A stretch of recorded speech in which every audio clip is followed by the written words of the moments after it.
Have a good day and positive light to all my subscribers, followers, Repa Pips, Ka-Papers, at sa lahat ng fans. Walang iba ang inyong lingkod kundi ang pambansang batugan. And our video tutorial, Infinix Smart 7 no power and how to pull disassembly and how to repair and troubleshooting. And don't forget nga pala na don't skip the ads sa mga video tutorial natin para may panggapin naman ang inyong lingkod, pambansang batugan. At maraming salamat muli sa lahat ng ating mga subscribers. And before we start our video tutorial dito sa Infinix Smart 7 no power, don't forget yung ating important reminder, follow your own decision and follow your own risk.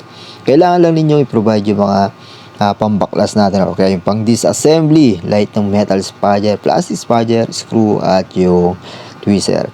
About naman doon sa no power, papakita ko lang din and based on kwento nung owner ng Infinix Smart 7 kung bakit nag no power, ginagamit lang niya 30%, namatay daw, hindi na raw nag no power. Kaya tayo, papakita ko sa inyo kung ano yung naging problema ng kanyang cellphone, yung kanyang Infinix Smart 7 biglang nag no power.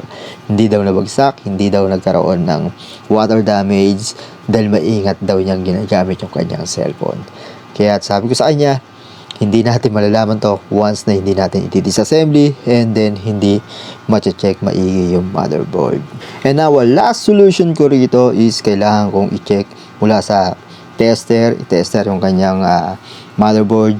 Syempre, para malaman natin kung full shorted or kaya kung nagkaroon lang ng mga disconnection sa mga parts niya, kaya nagkaroon ng no power.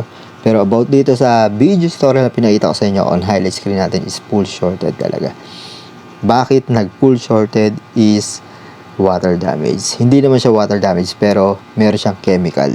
Yun yung sinabi ko sa kanya at pinakita ko. Dahil nakita ko agad kung nasaan yung problema at ano yung mga parts na nasunog, pinakita ko sa kanya. Kaya based sa aking troubleshooting nito, hindi na siya nakatanggi sa akin. Nabasa raw ng ointment or kaya yun nga yung isang chemical kung bakit nag no power.